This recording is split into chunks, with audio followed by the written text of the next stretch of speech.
amazing. It was yeah, I guess it's been a while since we talked. Damn, it's been 2 weeks since we talked. Well, yeah, a week. Well, it's only been a week and a couple of days. Yeah. I didn't talk to you when I was. Oh no, I talked to you on Wednesday before I left. Yeah, okay. we did a Wednesday. Yeah. Yeah. Let me put in my night guard so I can talk with a lisp. So my vacation was amazing, Sean. That's so wonderful. The place is huge. Where did you go again? I went to Xcaret. It's this huge park in Mexico. You know, they have this engineering marvel. I still haven't researched how they pulled it off. But there's this one park called Zensis. And you enter the park, and the whole point of the park is to basically challenge your sensory, meaning that you enter the main park, and there's like this village with this brick road that goes up. Is it yellow? Do you follow it? Just kidding. But as you walk down this brick, I'm not sure if it's yellow, but as you walk down this this brick road, as you're trying to walk up it, gravity is pushing you down as if you're walking down a hill. When visually you're going up the hill, and like there's two trenches off the road that has water in it, and the water is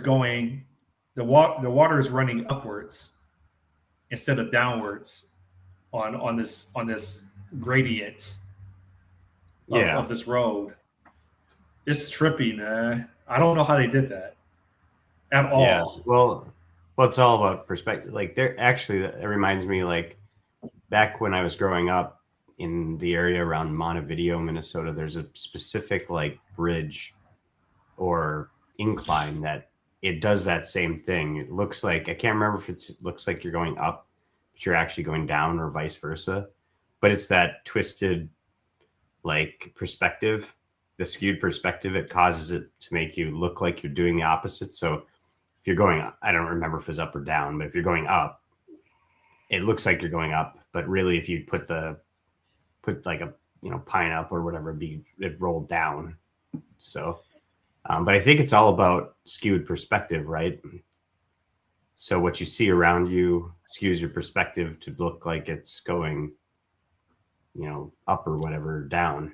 I mean, I'm looking up the road. Water is traveling upwards along the trenches of this road. I can't explain why, as I walk, gravity is kind of like makes me feel as if I'm walking downhill instead of uphill. I can't explain that. This did a really good job. And even when I would stand in one place, like nobody would automatically lean because I'm on a hill. I'm on a slant. Yep. Yeah, no, I get it. It's just, it's all about mind bending your perspective. Yeah, but how do you look up at a destination that's like maybe 40 yards away? You're looking up at it and you're walking towards it, and yet you're walking downwards towards it. Or your sensation is you're walking downwards. Gravity is pushing you downwards. Like physics is I can't explain it. No, I mean, I believe it makes sense, right? Like, let me draw something.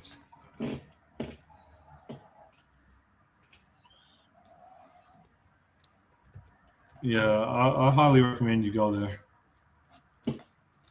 Okay, so if this is flat ground, right? Or it's slightly down. You're standing here, right? Yeah. This is basically what you're saying is it's flowing down. But if you skewed the perspective, even if this is actually the ground, but if you skewed your perspective, it would look like this is the top of something, right? And so you could have water, if this is the reality, but your perspective looks like, you know, the same. I'd assume that water would flow like that, right? I think that's the principle behind it. It's not the principle, Sean. Because I had this one time for once, like skewing perspectives. Like we were coming back from a recruiting trip and we were hitting this road and you looked far in the distance. It looked like we were driving to a coastline and there was an ocean beyond it because the sky, the way that it melded with the terrain, it looked like it was going. But yeah, those buildings are just skewing your perspective. Do you so you see my screen? You see how this is a gradient that's angled downward, that's going down. And as you're walking down this, you're literally your legs, like you're really walking up, even though visually everything is downhill. It's downhill, dude. Yeah, they skewed your perspective. It. How? They use the buildings. Why am I looking downward? Yeah, because the buildings are slanting downward. So right? You see my cursor? You see my cursor? Yeah. So that's up, right? So, like, how do you? This is down. This road goes downward. Okay, for real. Like it's you're dropping elevation, right? And you can see that when you look. But you're dropping it visually. It drops in elevation, but when you start walking down it, you're actually walking up. How do you explain looking at a ground that is going down? So from this perspective, water is running contrary to you. So it's like you'd be running into the current because it's going downhill, right? In those trenches. In those trenches, the water is going this way. Hold up. It's going towards the waterfall. Yeah, the water's going towards me. Yeah. Yeah. Yeah. And you can see that. You can see that it would do that if you just ignore the buildings and you kind of look at the pathway that you're on there, right? Like just take the buildings out of it and look at the like the edge of the pathway. That looks like you're going up, which makes total sense, right?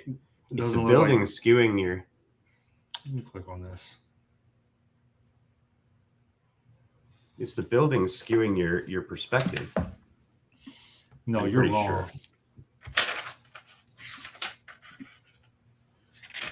Because I would assume what they did was draw another diagram here. So you're going actually uphill.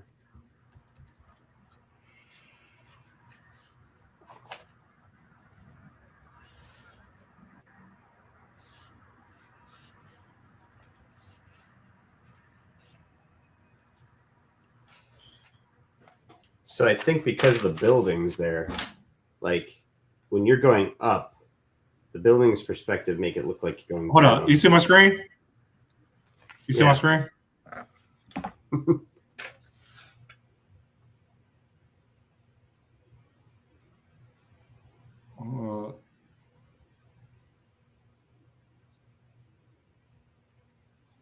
But yeah, I think it's all about the perspective of the way that they built the buildings. They built the buildings so they look like they're going up, but really they're going the other way.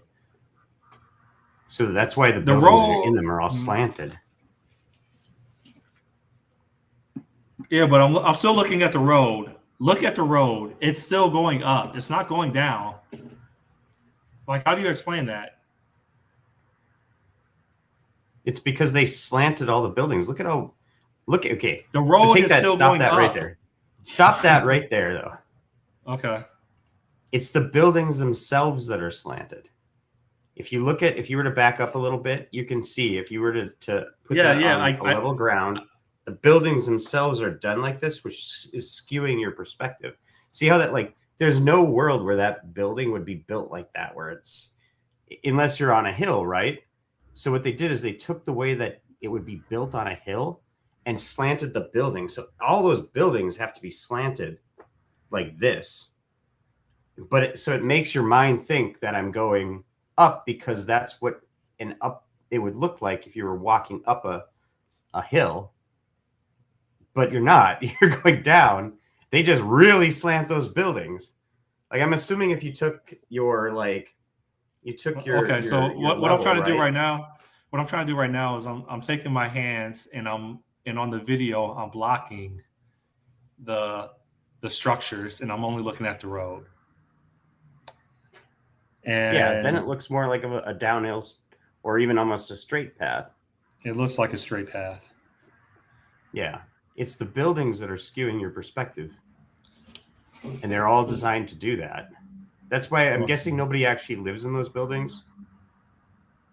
They're more like decoration, or they're more like whatever. People don't live in those, right? Hey, gambler. Or do they? No, it's a park. Yeah, they don't live in them. So it's those buildings are built to skew your perspective such that they look like they would be built going into a hill, which then your brain's interpreting as they are, even though you're going downhill, or vice versa, you know? Mm-hmm. Yeah, it was trippy. Hey, Harrison or Mike. I'm thankful that I'm employed. So every time I get frustrated with my job, I have to remember to have gratitude. So,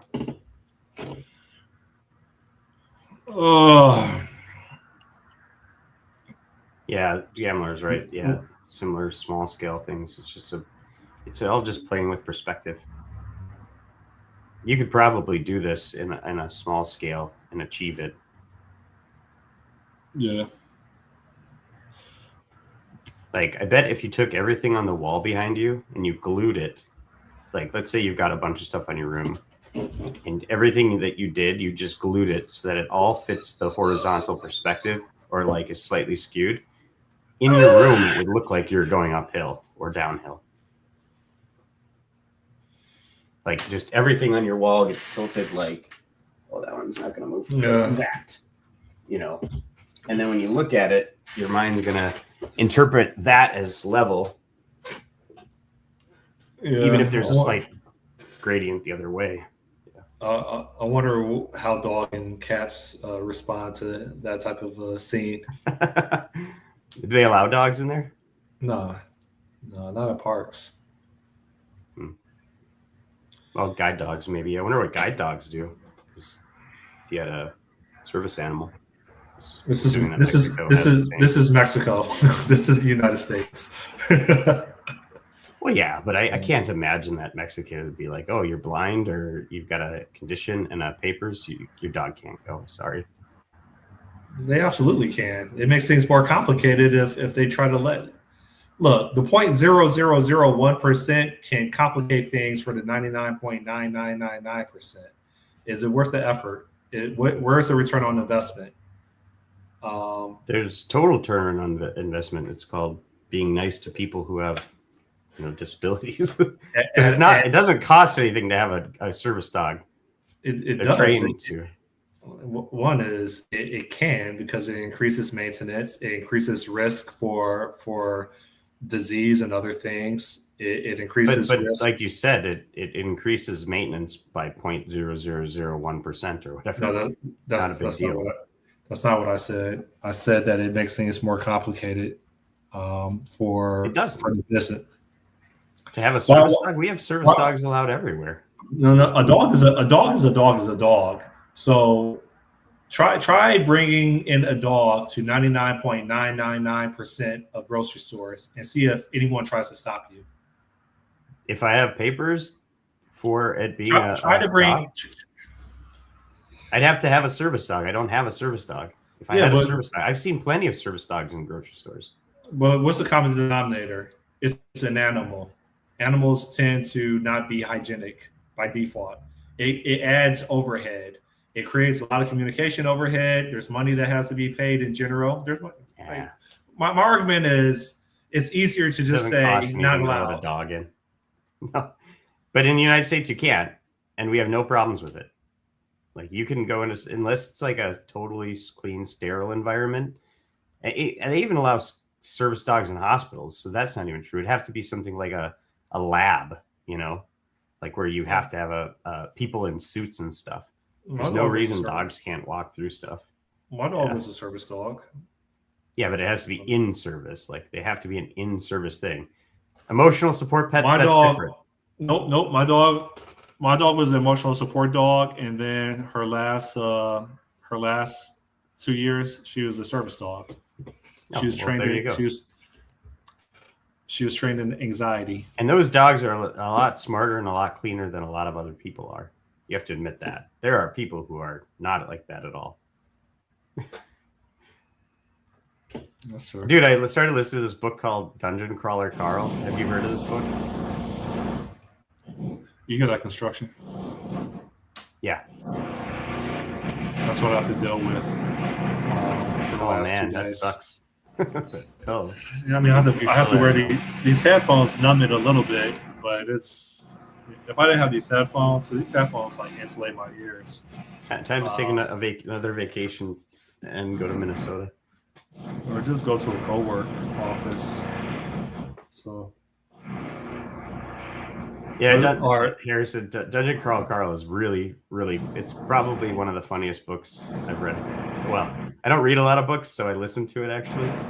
The audiobook is really, really good. It's really funny. What is it? So it's just this totally messed up setup where basically this guy named Carl, his cat jumps out, this cat he has jumps out the window. And he goes and gets it. And while he's outside in the middle of winter with just his jacket on, trying to get this cat, essentially, at least as far as I go in the book, like there's this AI or this these aliens. Basically, it's like an intergalactic mining operation. Basically, says no, we got mineral rights on Earth, and all the buildings and all the cars and anything indoors suddenly flattens. Like everything just flattens to the ground. And then they all get this like AI voice that says basically you have to, if you want to, you can stay on the surface and take your bets, or you can go into the dungeon. And basically the thing is it's this big like intergalactic game show where people go and do like essentially play a video game in real life. Mm-hmm. And they get stats and stuff like that. And then basically it's Carl and his cat trying to make it through this dungeon, these levels of the dungeons. I'm guessing the book is just the first 2 levels of the dungeon, and there's 18 levels, so there'd be 9 books. I'm thinking is what they're doing. But it's an interesting book because you get like stat updates and things, and then they mix in all these cultural references because the AI was trained on like Earth's history and all of their idioms and all of their like pop culture and stuff. So the narrator or like the let's say they come in and they get an achievement, this robot AI will be like, you've got an achievement, and then it always gives these like really funny snarky remarks, and then you get like items and stuff like that. And basically it's like the narrative is of somebody going through a dungeon in this scenario, and then like their vision, the way they describe it is their vision is like a HUD from a game. Like they can just with their mind mentally open an inventory and then pull an item out of inventory and it pops in their hand, And so they're leveling up. They have to level up skills by killing monsters and stuff like that. And then there's all these creative bosses they have to fight. It's just it's weird, but it's hilarious and different. Like it's different enough to be really good because it's not like anything I've ever read before. It's not just a straight story of here's my thing. This isn't a movie. It's all audiobook, and you're able to go that detailed and talk about hoods. Well, I'm listening to the audiobook. It's a book series, right? I'm listening to the audiobook 1 now. Yeah, audiobook is probably the way to go, Harrison. I also read Project Hail Mary, which I told you about, which I think you would actually like. That's also another one that's really good. And the audiobook for that is probably the best audiobook ever. The one issue I have with Dungeon Crawler Carl's audiobook is that the AI voice is really quiet, so we have to turn it to like max volume to hear it in our car. But it sort of fixed itself midway through the book. But yeah, like they go into the dungeon and then there's like these guild halls that where they can train. So there's a guy named Mordecai, or who's and there's backstory to him, and basically they say that like mining earth for minerals is the idea, but it's really because there's this multi-billion trillion whatever dollar industry, or like intergalactic dollars or whatever, that the game show, the actual dungeon, is what makes the money. So it's all about like following around like people as they go in, and then you have to get like likes and subscribers and stuff, kind of like a streamer would. And depending on how well you do, they might keep you alive in the dungeon, or they might try to kill you off, kind of a thing.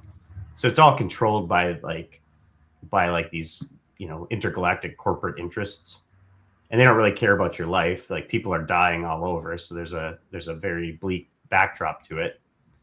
But I don't know. It's just it's a sounds weird, like Hunger Games thought experiment. Yeah, it kind of like is, but it's a weird like thought experiment about like what it would be like if suddenly you and I were just living our days, and all of a sudden we're in the middle of a video game. We've got one life, our same one life we always had, and somehow we've got to make it through this video game. I don't know. It's odd, but it's a really cool book. Like, I can see why it's on like a lot of movies. And I think instructions is shit. And I think someone about, I can't remember what's his name. The guy who plays Dr. Evil's son in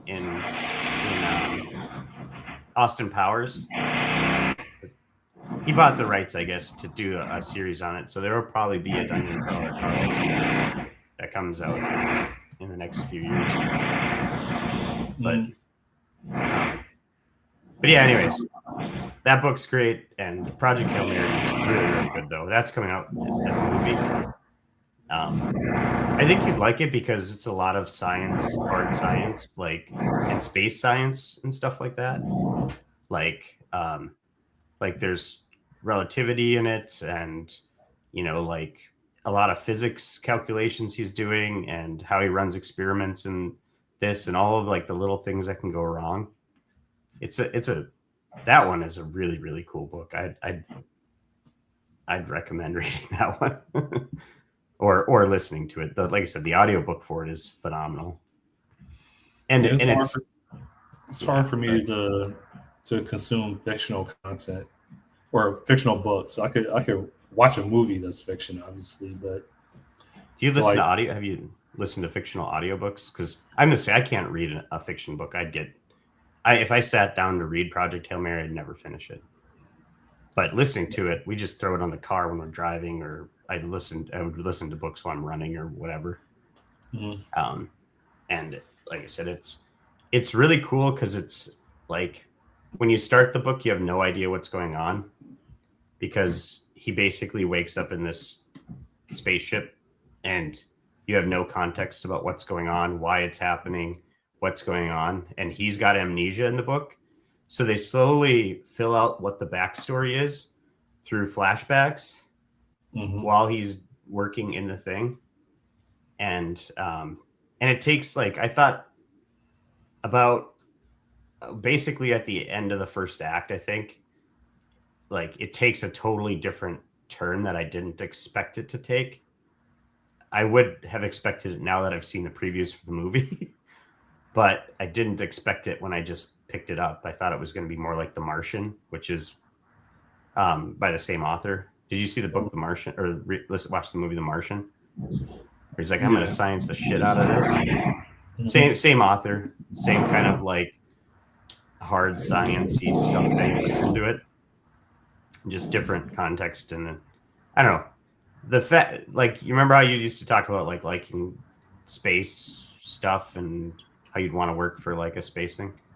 Like, I think it scratches that itch. I would like to end my career in it. Get on it, man. Before AI takes all your jobs away. And Yeah, AI, the government will be the last place that AI will destroy. maybe the government's trying to might actually invoke the like Production Act or whatever to force Anthropic to let it use it unfettered, their models and their AI stuff. That's like from the Pentagon. Unfettered, like carte blanche access, like no restrictions. So Anthropic has restrictions, like you can't use this for anything that would potentially be used to either, I think it's like surveil U.S. citizens or to be used to like attack people, you know, like to actually do military operations. So, but yeah, I don't know. I still have hope that, and I'm trying to project the idea that it might cull people from jobs, but I think director is security or whatever. But I actually think what's going to happen is that SAS will go away because people will have so much capability now. So all that, like, because like right now when you're doing something right, you're not going to write your own CRM because it's a huge time suck. It's not what your core business is. Even if you could have a better system that would make you faster internally, you're going to rely on something like a Salesforce for CRM because it's like codified all of this stuff and has a lot of capabilities that you'd otherwise have to build. What I think is going to happen is that people are going to bring more and more stuff back in-house, like back in the early 90s when we didn't have SaaS. Like everything was built in-house basically. And then people started buying software off the shelf. I think that's going to reverse and people are going to start building internally. And the other thing I think that's going to happen is that businesses that before would have like come and said like, oh, we're going to, we're not going to do this because we don't have the resources to do it. We don't have the people to do it. We don't have the time to do it. So we have to be very judicious about what we spend our time on. Well, with AI and AI like enhanced development, like that bottleneck starts to go away. And so people can take more risks. So we'll actually write more software for businesses and we'll try different things and we'll fill in our own gaps with SaaS and make our own stuff. And so it'll be a lot more like a software, like a company will deal with everything, which means that all of these SaaS companies, a lot of them are going to go away unless they offer a core infrastructure service like email. I think will still be around, but like why would you ever use Jira again when you can just build your own ticketing system that is tailored to the way that you do work and want to do work? You don't have to be saddled with somebody else's like vision and the way that the features that they decide to add. You can just do it. And I think that's the world we're leading. I have an answer for it because people know how to use Jira. People know how to use Azure DevOps. They don't have to relearn. Yeah, you don't have to relearn anything if what you're using is just intuitive and specifically tailored to your needs, right? Yeah, but how many iterations does it take to get to that point? Well, not very much with AI. I mean, that's the promise anyways, right? Is that you can build this stuff yourself. The way of reusable software and open source is going to be affected by this too. People aren't going to be using these packages. They're just going to build all the software themselves. Because why? Why reuse stuff off the shelf when you can make it the way you want it? You don't have a package dependency issues with security and all that anymore. If you just say, no, I just want to do it like this. Mike said, did you see the director of security or whatever for Meta had her inbox deleted? Well, how would that information even get out that the public would know about that? Like might have had an honest like that's fake news. Sometimes, yeah. What do you think about Trump's State of the Union? I thought it was pretty good, like pretty good act, like really good. Um, I was laughing a lot of well, because some of it was really funny, but some of it, like you can tell he set it up in advance to have the type of projection of a message that he wanted. Like that's one of Trump's major skills, right? Is he knows. I think people don't give him credit for it, but he knows human psychology, and he knows how to frame things in a way that are very, very persuasive. And I think that's what he did with his State of the Union. Like when the Democrats wouldn't stand up for this little girl, it's a bad image. Like when they wouldn't stand up to say that the American people are first over that could be to hardcore liberals, that's good, but to normal people, that's a losing message. Like most people want to believe, that the government's working for them exclusively, right? And to manage their interests. Now, not everyone. Ultra liberals think about the world, because that's one of the core differences between people who follow conservative camps and liberal camps, right? Is that conservative camps start with the self and their relationship, usually with like a deity, and then they move to their inner circle, which is their family, which is the most important thing to take care of. Then they move to their community, then they move to their state, and then they move to their country. Then the world is the last thing they care about, which may or may not be. Which I think is I'm normal. not saying qualitative. Yeah, that's normal to me. Or tribal. Yeah, people exist on a spectrum within there, but liberalism or at least globalism and the way that liberalism has taken it is no, the world is the most important thing, which is why global warming is top. Like they want to eliminate borders because and from a world perspective, there shouldn't be any sort of like boundaries on that. It's the world comes first and screw the individual. Like it's an inverted relationship. And so I still think that people aren't allowed to register voters. They're not allowed to just up and leave their state based on failed policies that they voted for. They need to live with that. They need to stay in New York. They need to stay in California. You can't come to Florida. You can't come to Texas. Not up that. You stay up there. No.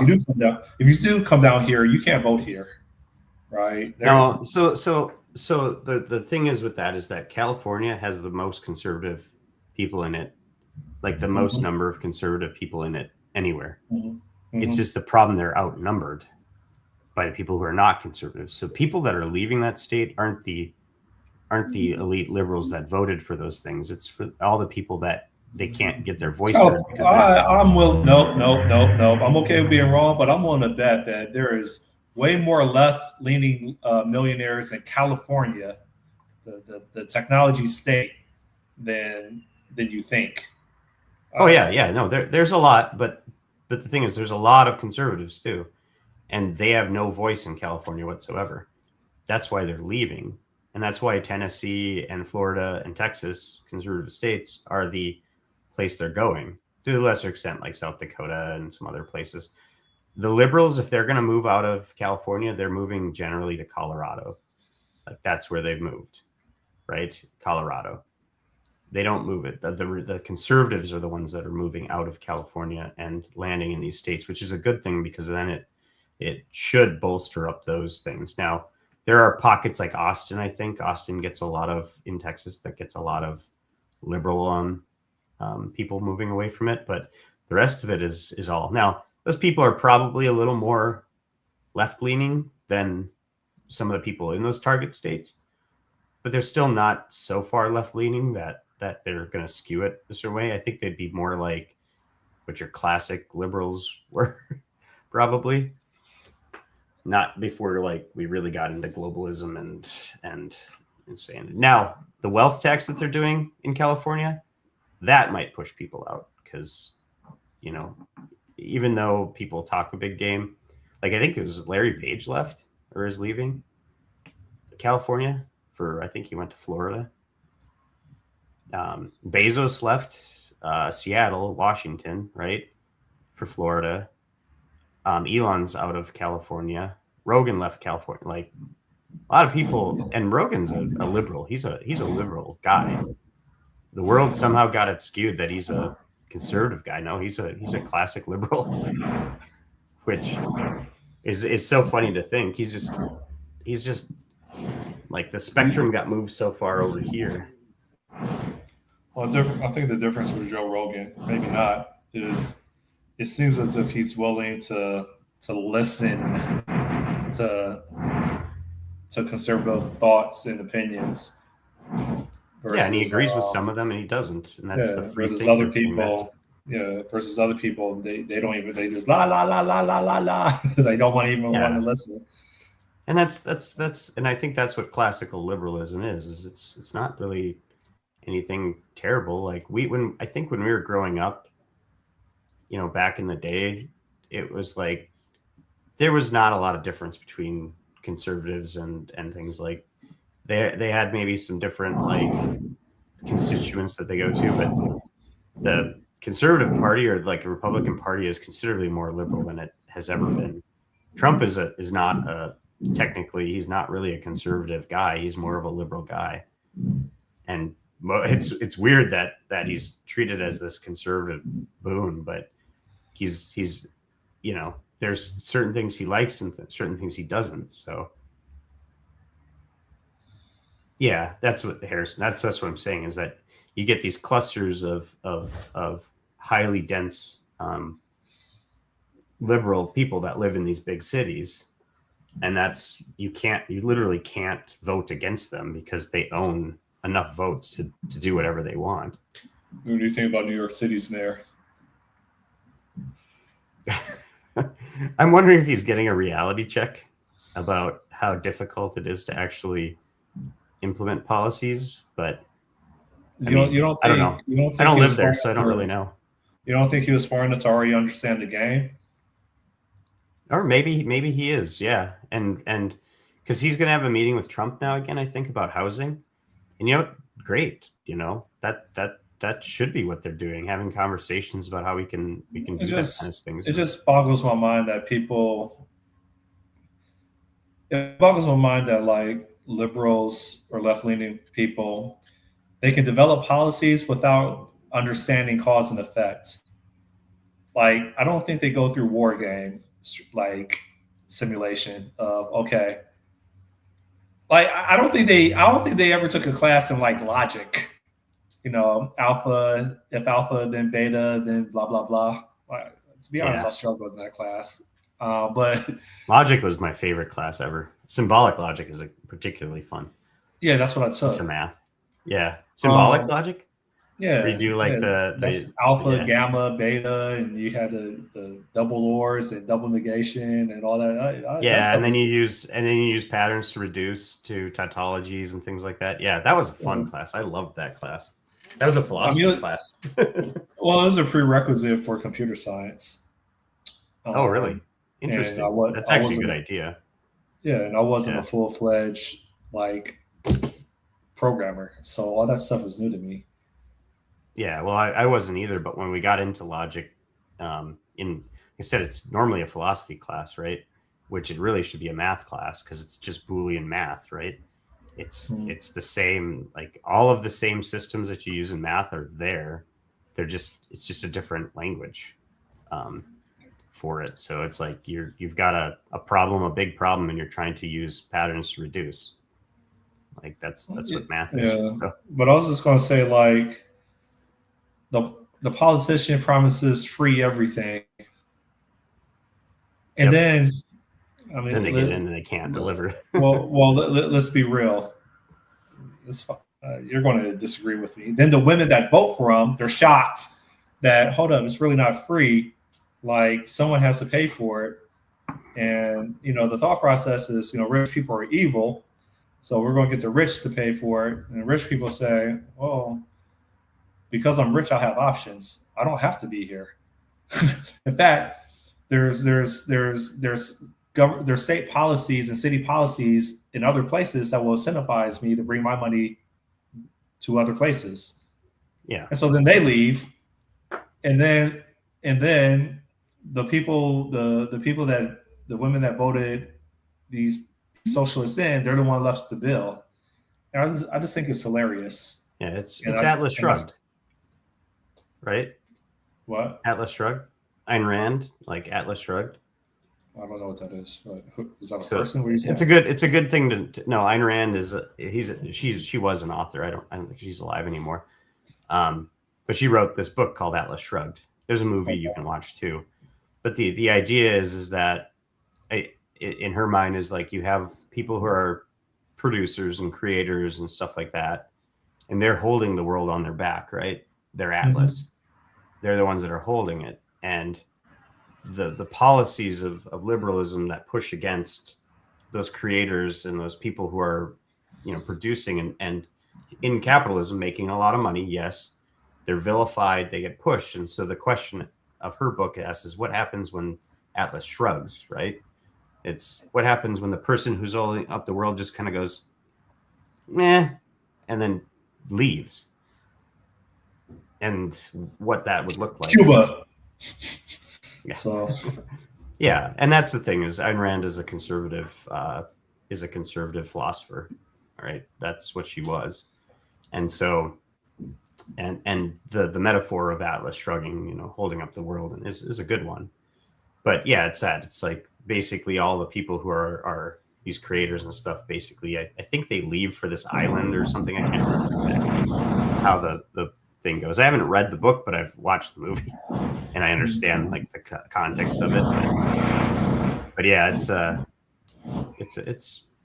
that's the idea is what happens when they just leave.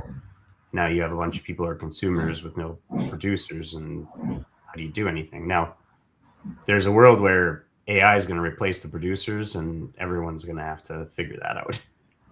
But I think we're not there yet. I think we're just going to have, dude. You know what? I was looking this up the other day. Do you know what the age they're suggesting that we're moving into away from the information age is? give me 5 seconds to process it. Wait. Well, you had the industrial age, you had the information age. No, I don't know. Yeah. So one of the candidates is called the imagination age, and that's because with like we've removed some of the boundaries to actually producing things with your imagination, right? All of the tedious like work you have to do actually like execute on that and learn. And so we're moving into this imagination age where your imagination and your ideas are really what's going to be the driving thing that people value, because now like I think like you have all this capability, but you have to somehow like you have to direct it, and you have to have the imagination in order to direct it. So we're not doing like information work anymore. We're doing imagination work. And I think that's a bright way to frame what's coming. Like we can all be creators, and we can all, build things. We just have to have the imagination to do it. And probably some of the courage to do it. But yeah, so you don't have any ideas or imagination about things. Like you have all these tools and capabilities to do stuff, but you just don't do it. But people won't move into that world. It's interesting that you and I, I'm not sure about you, but we've lived long enough to experience two like global, what's the word? I hate this freaking construction. We went through two significant technology eras just within our lifetime. The dawn of the internet, or the execution of the internet, and the various phases or waves of the internet over time. Yeah. And now we're living at the dawn of AI. The reason why I say this is because if you think before the 1700s, people could go their entire lifetime and just be focused on trying to garnish food, right? Yeah. Also depending on the region, right? So with Europeans and maybe Japanese and Chinese, they tend to evolve a lot faster than other ethnicities of humans globally. But it's just it's I think it's fascinating that you look at Native Americans, you look at indigenous folks, you look at the continental Africa. Like I'm not sure how many cultures have really experienced having to adapt in order to feed their families based on like the sheep being pulled from underneath them, and it's either adapt or go hungry. But I think just within the past, I would argue 30 years, it's happened to us twice. And we probably have, you probably have like another 30 years ahead of you. Yeah. Well, and this is the same kind of turnings. Like if you think about somebody. All right, Mike, take care. If you know someone in like let's say they were born in 1880 and they lived till 1960s, right? That's reasonable to believe that they could. I mean, they went through basically mass industrialization, and then they also went through these giant world wars, and then they went through the computation, the introduction of computers to the world too. Like, not necessarily, because computers weren't really accessible to the home, right? If they had a certain amount of education, then they would work with a mainframe computer. But I mean, it's not in your pocket. It's not even on your tabletop. Take someone who was born in 1920 then. I mean, 20s, it's still the same thing. You've gone through a lot. You're reaching the end of mass industrialization leading into the world wars. And if you live for 80 years, you're to 2000, you've got personal computers potentially. At 80, you're definitely on to like, and so like stuff like spreadsheets, once those came out, that wiped out a whole class of jobs. Just computing, not just the internet, but just computing in general. Like there used to be people who would just literally, they sat there and all their job was just to run calculators to calculate like figures and stuff like that. That's what accountants did a lot of cases as they worked their way towards being a CPA or whatever. You can kind of see this in the producers. If you watch the movie or the I don't know if it's a play, but you watch producers, they have people in there that are basically crunching numbers at the accounting firm, and all they're doing is crunching numbers. That's what their job is. They're not doing the what we think of a modern accountant's doing. And so that whole job has changed, but it's still there. I think that'll be what I'm trying to frame that as what our jobs will be, is like coding was a massive, like hand coding is a massive time suck. It's error prone and it's, relatively hard to do. But it wasn't what anybody, I don't think anybody actually liked doing it. They like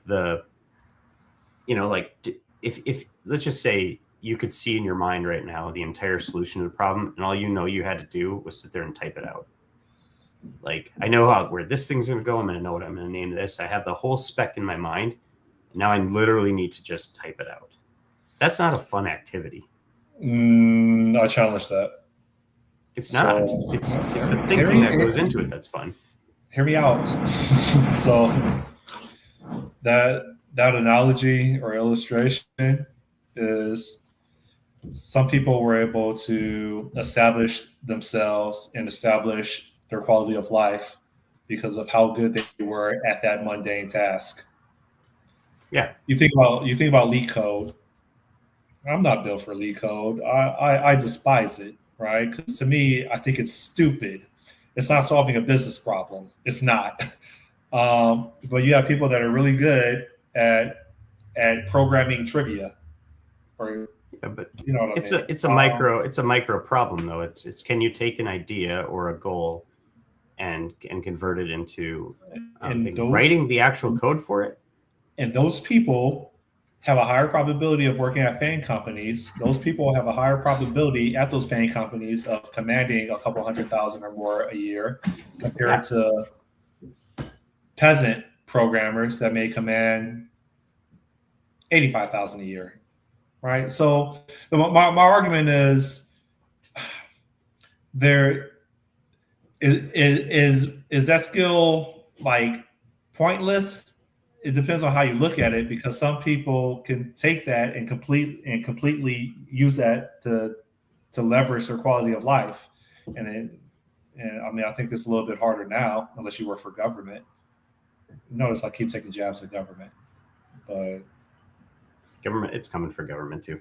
But yeah, I mean, yeah, you do that, and so yeah, like people who are filling the room but don't have the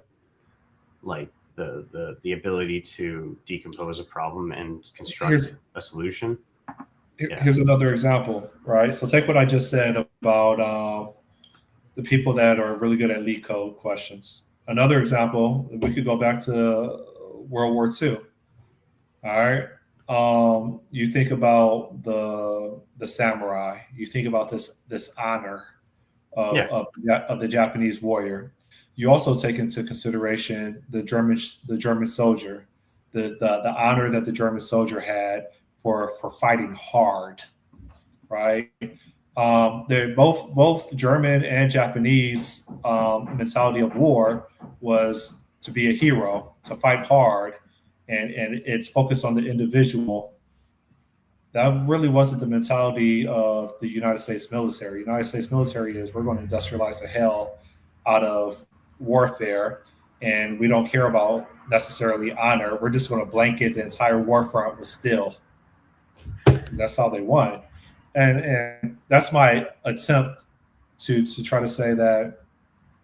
I think I butchered this attempt, but I guess what I was trying to say is some people, they take honor in doing it, and it's something that's like an art and crafts that maybe some people will still be willing to invest in, while others, I don't know, I completely butchered it. Yeah, no, I think you're right. So like, I think people will still invest in hand coding, and they're just in the same way that people would have gone and still written assembly occasionally just for fun.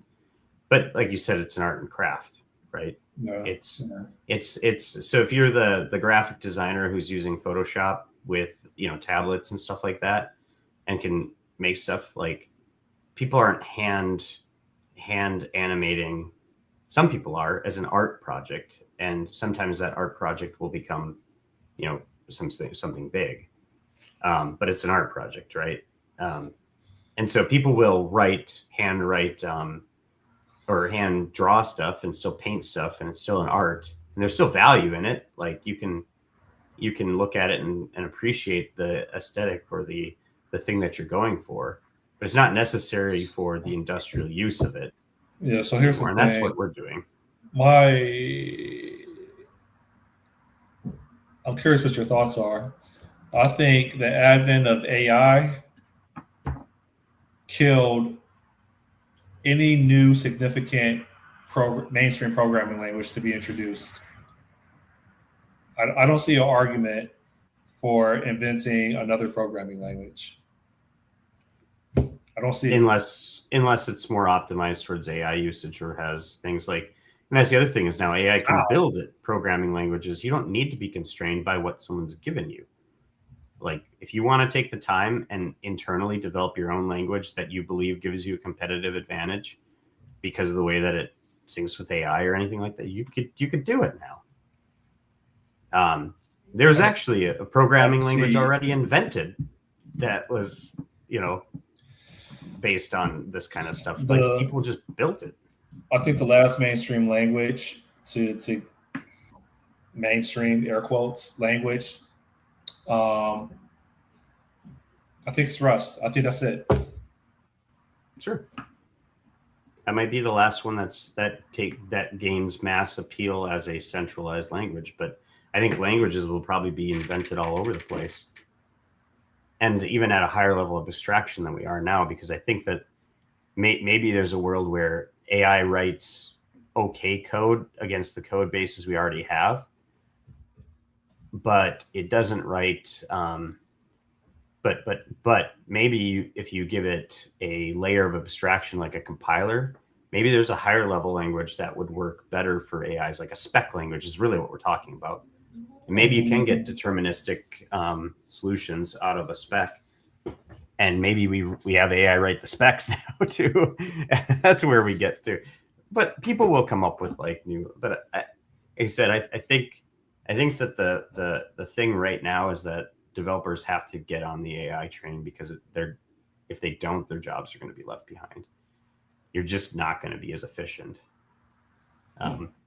But it's the Wild West right now. So you get to come up with whatever you want. Like, there's obviously a cost to try to do it. But you can pretty much come up with whatever you want. Like you can spend time and hack out a new programming language if you think it would have a competitive advantage. I think I should consider bug bounties and see if I can make any money leveraging AI on exposing bugs for paying companies. Yeah, you and like a million other people doing that. So, but yeah. So, like I said, I think the future's bright. I think it's going to be this rough period where we transition, but I do think that there's a world for people who become good at this, and it'll be a new skill we teach, and we have to build a whole new education system around it. We have to build a whole new way of working. It's going to change a lot, but that change can be really positive if you look at what it unlocks. Like I said, actually, I was in a business meeting earlier this week, and there was something where it's like, yeah, we're going to have to de-scope that because, this or that. And I'm like, you know what, really, what would be great is if we can get to the point where we never have to de-scope something because our throughput is so good. Like, that's what I want to get to, is like, we never have to say no to the business again about anything because there's not a resource constraint. It's only a constraint. The only constraint is your imagination and willingness to pursue, like, and to take the bet. And yeah, there's some costs. There's some costs too, but yeah. Some projects close their bug bounties because they got too many AI-assisted bug reports that turned out to be false positives. Most famous curl. Yeah. So, but when are you gonna sit yourself in a weekend and become a master of cloud? Dude, once you get into it, I don't want to write code anymore. I don't want to. And I want to find a way so that I don't even have to read the code that it produces. Like I don't want to anymore. Like all of these decisions we make about human readability and our preferences for patterns and things like that, like I don't care anymore. I don't care if a file's got extra spaces in it or like somebody uses a different idiom or whatever. Like, who cares? I'll tell you why you should care. Well, maybe not you, because AI isn't 100% solution proof. It's going to get you maybe 2/3 there. Maybe some would argue 80% there. But someone still has to go in there and make tweaks, and they still have to understand what's happening inside the code base. Yeah, and I think we'll have solutions for that. But that's the thing, is I want to get it to the point where that you have this architecture or development way that doesn't require that step at all. Like an AI can always just run it. But it involves like small constraints, and it involves like it understands. You have to understand code at the meta level now. Like I think we are moving up in a level of abstraction, right? So the unit isn't your single code unit anymore. It's some sort of architectural unit, right? So like this is a command, and this is what it does, and you spec out the command at what it does. The implementation details we don't have to care about anymore. As long as you have the spec and an ability to evaluate whether the spec passes, probabilistically that it's right, that's all you need. Well, for MVP, yes, you're right. No, I think in general that's all you need. No. Businesses don't care about the way that the software is written. They care about businesses. Businesses care if all of a sudden there's a drop in usage because end users are waiting too long for a response. Yeah. Because something is doing into the fourth, like, or a big O of into the fourth with like hella nested for loops. Like it's stuff like that, right? So Yeah. But the thing is, AI is in good at general, finding all of that. It's better that humans at finding those kinds of possible things. I've gotten messages like this is a performance problem. You're right. Like it's good at that kind of stuff, and it can reason about stuff, and that's fine, which is why we need to think about things at a different level of abstraction. We have to go up a level and say, like, this is, my architecture, you fit within this architecture. Here's how I want you to realize things, and to know, well, so I think you hit it earlier. Corporations are now going to have to compete even more with individuals. Individuals can move a lot faster, just like startups could move a lot faster than corporations. But now you have corporations that are now going to be in competition with people like me and people like a 17 or 16-year-old kid that just has hella time on their hands. And for software as a service, for sure. If it's your software product, that's 100%. That's what I'm saying. SaaS is going to go away. SaaS is gone. It's going to be a slow, long burn, but it's gone. Like, people are going to write their own stuff in-house. The thing is that corporations, unless they're a pure software company, they have other things going for them. Like when I worked for a distributor, right? The distributor of electronic components, like Joe Schmo off the street isn't going to become a trusted distributor of electronic components overnight. That's a relationship build. That's a supply chain build. That's proprietary contracts with people for things. There's a whole slew of stuff around the business that isn't the code. The code just facilitates communication. That's all it's ever done, right? And enforce rules which could be communicated, codification of knowledge, and desire and stuff like that. But that stuff, like I said, I could decide tomorrow, hey, I want to go ahead and build that box business that I did. There's still a whole slew of problems that are not software. I could build now a pretty easy way to probably make a designer to design the box, to pick the dimensions, bring in graphics, and build out your manual and all that. But to actually print that in physical, like, that's going to take a whole different set of skills that AI can help me try to navigate, but isn't going to be. And it takes capital too, right? To build up physical infrastructure, not just code infrastructure. So software as a business concept is probably on its way out. Like, people will just write their own from now on. But yeah, it's going to be a long time. Yeah. But it's going to slowly go away. And people that worked for software companies exclusively, that will go away. People will be working more for people that build actual physical things and deal with physical things, or relationships, or markets, or any of that kind of stuff. You just the days of being like, I'm going to start my new SaaS company and I'm going to execute the code better and that's going to be my moat, is gone, right? There's no moat for that. It has to be a different moat. It has to be something about the way that you particularly provide value, and the relationships you have, and what it enables people to do through these non-software related avenues. Then robotics comes in, and that is actually the bigger thing that we have to worry about, is the robotics aspect and the increase of robotics. Yeah, my sex robot raped me. Yeah, that'll be an interesting case when it happens, won't it? Like, the first time, it's going to happen. It's going to be like, okay, who's responsible for this? Is it the manufacturer? Is it the coder? Like, if AI wrote it, if it's AI and it's in the model, how does that, who's responsible? There's going to be a whole new level of case law and stuff like that around it. That's a movie, right? That's a Netflix movie. Oh, probably. Yeah. Is it Dark Mirror or something, or is it something like that? I don't know. But we've had this before. Like, we had this, like, when I was in school in computer science. Like, we did our software engineering class, I think.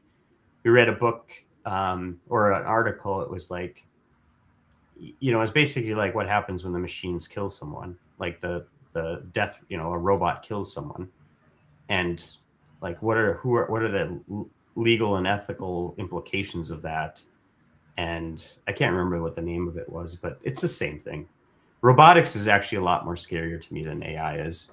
It's the combination of robotics and AI that's really, to me, the thing, because that's when you can start to take away the manual stuff that people do, in a ways. But I don't know. But maybe that leads to gross abundance of things, right?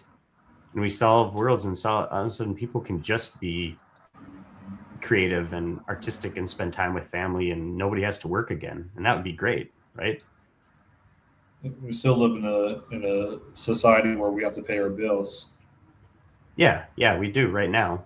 But relationships, modern relationships are still based off of a woman staying with a man because of the resources that he provisions. So I think it's a little bit deeper.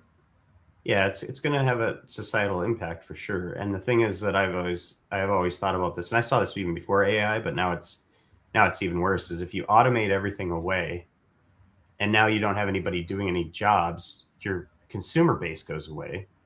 Yep. So now you have no consumers. So now the whole thing collapses. So there has to be this kind of intermediate, and I think UBI will end up being the thing that happens, and it'll just take off where money is distributed from automated companies to people, and you still make money based off of your imagination and the things that you bring into the world, and that's what you get above beyond UBI. People still will want to buy your art, your like manually created art. They'll still want to play the games that people are trying to make, and it'll be all about ideas and how well you can get those ideas to market and inspire people. So there is really you could take one way, which I think Elon Musk does, which is the abundance idea. Like, we live in a world of abundance. We don't think we do, but we do. We should pilot the purge, and we should seek to get people to a place where they don't have to be bogged down by doing repetitive tasks that every day, right? Where they hate going to jobs every day. Like, if we could just automate all of the shit we don't want to do in society away, then we can just freely explore things we do want to without necessarily having to do it for survival, right? I just want to be creative and I want to go do this, or I want to go garden all day because that's what fulfills me, for some people. Or I want to go write poetry. Yeah, an AI can write poetry, but it's not going to be your poetry. It's not going to be the way that you put it together. It's not going to be the message that you put out. It'll be a rise in art, right? And fulfilling work by people that isn't doing the things that we don't want to do. Like, writing code itself, physically typing it, has never been what I like to do, ever. Like, as soon as I know the solution to the problem and I've gone through all the iterations and I see it and I look at all of the shit I had to write out, like, that was when I hated my job the most. It was like that moment. I know the solution. I see it in my head. I've got it perfect. It's just a bunch of work to get it done because I have to type. I have to test type those things. I have to not screw up. Now, you don't think you were ever proud of a sense of accomplishment, or like the illustration you gave about assembly programmers? Like, I built this. I was in the trenches. These are the building blocks that I use, and this is what I constructed out of it, and it's here now. Like, you never had like that craftsmanship, like, type of like attachment. Oh, I do for sure, 100%. But it's like, to me, it's like the carpenter, right? The carpenter can look at his house when he's done and say, "Yeah, I built that." And I constructed it really well. But do you think you ever thought about every single board? Like, oh, I really nailed this board in right, or whatever. Or I really cut this one just perfect. There is an art to that too. So that's not saying that, but just like, it's really the final result and the imagination that went into the construction or the craftsmanship of the house that you're in aggregate that you care about. It's not like your individual one joint here that I put together. It's the combination. And I never sat back and just looked at my code and went, "Oh God, this is the best code ever." It's like, no, it's not deterministic. There's probably a better way to do it. Usually trade-offs because we don't have time for stuff. Totally edge cases that I can't cover even if I wanted to because of X, Y, and Z. Having to deal with people. No, that's all gone. Like, I don't care about any of that. I care about, did I deliver a feature for someone? Is the architecture, which I think is what we're going to move towards, is more of an architecture level type thing. You care about outcomes. Yeah, outcomes, and I really like architecture though. I like the idea of thinking about separation of concerns and all that. But actually executing on it, no, like who cares? I don't want to type code all day. I just want it to be there, and I want it to be the way that I like it, and I think that's best. Whatever. Actually, you know what I really want to do right now is build an AI assisted code reviewer type thing where it's not like it's reviewing the code, but since we're still living in the way we are now, like we still have to read all the code and understand what it's doing and all that. I just wanted to walk through and say, like, this is why this is potential impacts, and do like more of like a guided code review process that just gives me all of the info. So I look at diffs and I don't have to sit there and go, well, what are they doing here? No, it just says, okay, I click on it. Oh yeah, this is doing this and this is doing this. And here's the potential impact, and have it do those kinds of questions for me rather than just reviewing it straight up, because I still have to review. But I don't know, man. It's a bright future though. I think people need to get some positivity and enlightenment. Everything that we've ever done has just always improved. People don't have AI should remove Scrum Masters. It already is. That's why that's what a lot of these layoffs are. It's not necessarily engineers. It is engineers that are like people who are not getting on board with AI. But a lot of it is middle management layers and coordinating layers, and people that don't really produce things, aren't your actual engineers. Professional status takers. Yeah. So the engineer of the future will heavily leverage AI as the tool that they use to construct things. But it's being able to think about it at that higher level. That's going to be what's valuable. And so people who have an architectural mindset and a systems thinking mindset, they're the ones that are going to come away from this, because systems thinking, you can't fit that into a context very easily. You can if you abstract it or whatever, and you can break it down. And there's obviously chains of agents that you can use to do all of these kinds of things, right? But I think that humans will probably still be involved at that architectural level and systems level and systems thinking. So now, I want to use AI to take the 300 and probably 30 videos that we've done, and I wanted to create a compilation of best moments and infamous quotes. Yeah. And just publish it. It's pretty expensive to process video though still. Maybe if you did audio transcripts, and then went through the audio transcripts, you could probably do that. All right. But yeah. I suppose it's about time though. I gotta hit the bathroom. So I want to. Yeah, I'm going to be ready for my fourth strike. I want to experiment and take.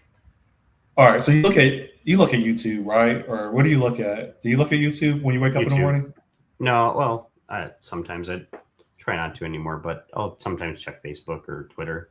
X is usually the thing I look at the most. I wish I could take my YouTube feed and everywhere where there's a text or caption that says AI, I want to replace it with Indians. And any part of the audio that says AI, I want to replace it with Indians. And I just want to see how it still sounds. I wish there was a way for me to do that. I wish there was a way that I could like build a plugin. Yeah.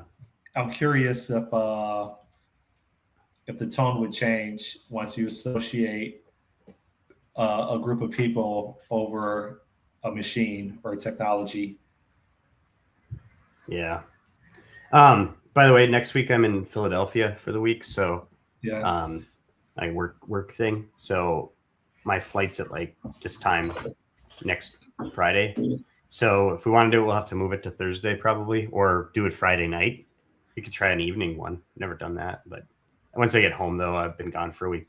Family will probably want to hang out. So is Thursday good?